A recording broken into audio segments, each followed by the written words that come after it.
Howdy all, Flight Sim Dev here.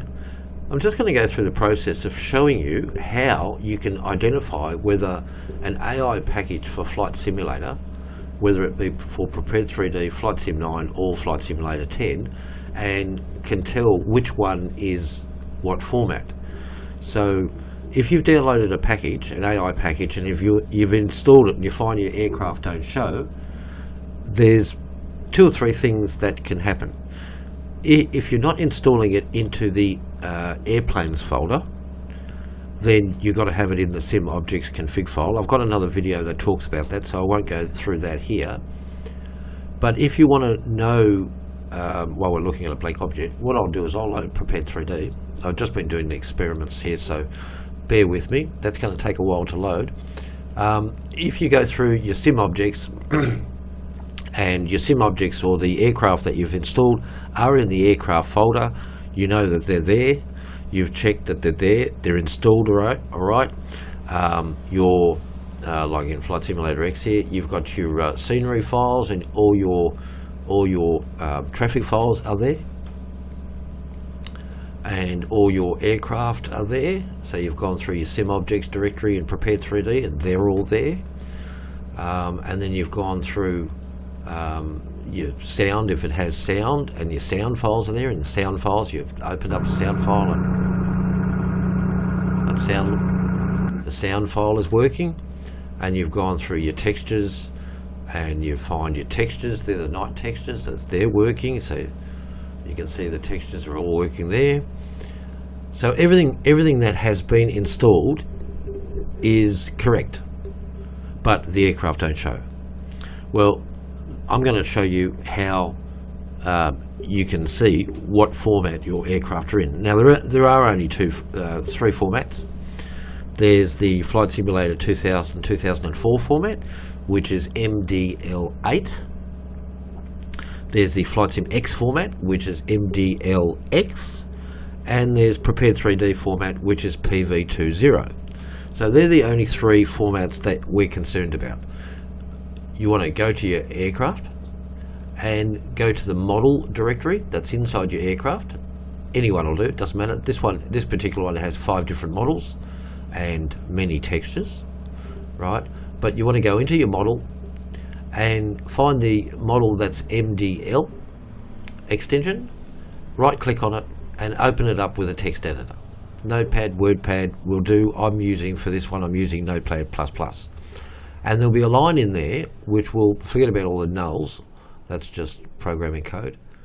There'll be a line in there that says PV2, or it might say MDL8, or it might say MDLX.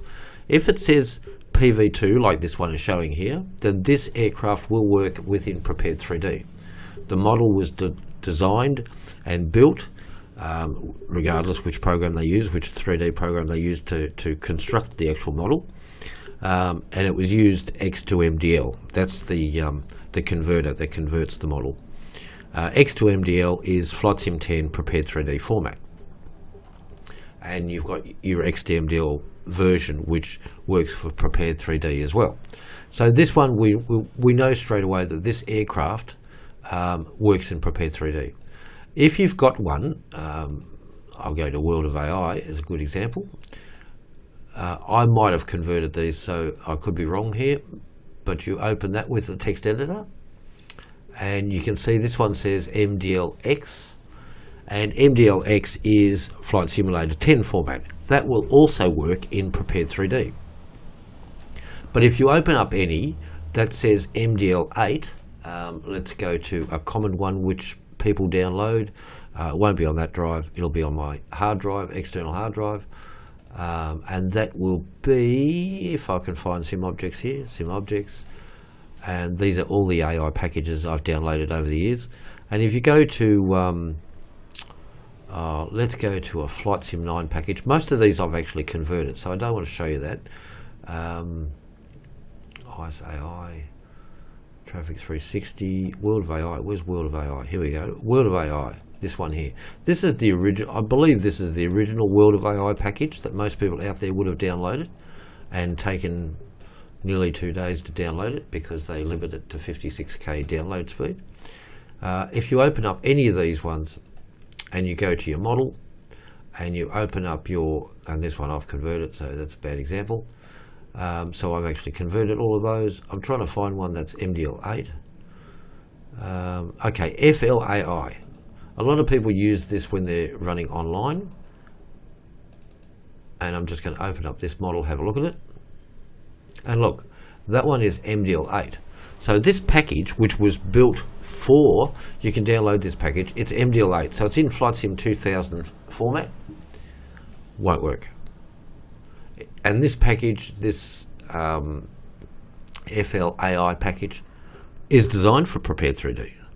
But that particular aircraft won't work. So if we go to this particular aircraft, let's have a look at this aircraft. And that's MDL8 as well. So this aircraft won't work. So all you'll see when these aircraft are loaded, all you will see is an invisible fuselage with effects flashing. Right? Or you'll have a situation where if the aircraft is stationary at the gate or at a ramp, and it'll show the aircraft, right? So it'll load the aircraft, it'll load the textures into memory, into Prepare3D, and the aircraft will show, but as soon as it goes to taxi, because the Prepare3D doesn't understand the code, because it's written in 2000 or 2004, doesn't understand the code, instantly the fuselage will vanish. It'll just become invisible. Or the worst case scenario is the plane is sitting there, but bits of the plane look missing. So you might have a missing wing, a missing rudder, missing flaps, missing undercarriage, anomalies like that happening, right? If the aircraft is black, it means the texture is missing, or the texture is in the wrong format. Always the way, isn't it? When you do a video, an ambulance goes past, or a fire engine, or a police. It always happens to me. I don't know why. Must be because I'm living on a highway, you know. Yeah, if you've got a black fuselage, it means the textures are in the wrong format. You just got to find that aircraft, and it's a bit hard when the aircraft is black. But if the aircraft is flying and it's black, it'll come up with, you know, if you put your name on, so it tells you what the package is and which aircraft it is and what you know, whether it's an Airbus or a Boeing or a Embraer or a Bombardier, you know, any of those sort of variations. You can pretty much tell what the aircraft is just by looking at it. And then you go there and you find the texture that's at fault. It's usually because the texture is not compiled in a format that Prepare3D likes, which is generally DirectX 5 in DDS. If it's a BMP format and it's like 32-bit or 24-bit, that's not going to even work. That'll just come up black. So you just find the texture. That's that problem. If the aircraft is invisible when it's taxiing, then the model is in the wrong format. It'll be an MDL8 format, and you'll have to convert that to MDL-X or PV2. I would prefer PV2. I wouldn't prefer it, but Prepare3D would prefer it to be in PV2. So they're the three formats you just look for. So when you've got an AI package and you're finding these anomalies like the textures are black or the plane is invisible or effects are just the only thing that you see, then you just go to the model directory, open up the MDL file, right click on it, open it up with a text editor, just like this here. Open it up with Notepad, Notepad++, WordPad, whichever one you want to use, and just look for that line. If it says MDL8, straight away you know you have to convert that aircraft to Prepare3D. You can use Model Converter X to convert the aircraft, but I would get the approval from the author of the aircraft. So if Traffic 360 or Flight 1 or all the different, you know, I won't go through the names here, but whoever made the package, just write to them, say, look, I found this anomaly, can you fix it, can you update it, whatever, and they'll do it. I'm sure they'll do an update, and then in the next couple of months they'll release an update. And in the meantime, while you're waiting for the update to happen, or you go to the forum and you complain on the forum about what you found, and they'll do an update. But in the meantime, you can convert the aircraft to a Prepare3D format. So that's basically what I wanted to share in this video. If you find anything that I've said in this video useful for you, please give me that thumbs up and hit that like button. And yeah, well, I'll bring out other videos like this that can help you get sim objects working in Flight Simulator 10. But for now, this is Flight Sim Dev. Have a wonderful day, afternoon, night, wherever you are in the world, and I'll catch you in the next video. Anyway, I'll bring up little videos from time to time and give you little tips and tricks. But yeah, that's the only thing you have to do. Look at the MDL file, MDL8, MDLX, or PV2. MDL8 is the one you don't want. The other two, they're fine. Okay, Flight Sim Dev signing off. Catch you on the flip side. Bye for now.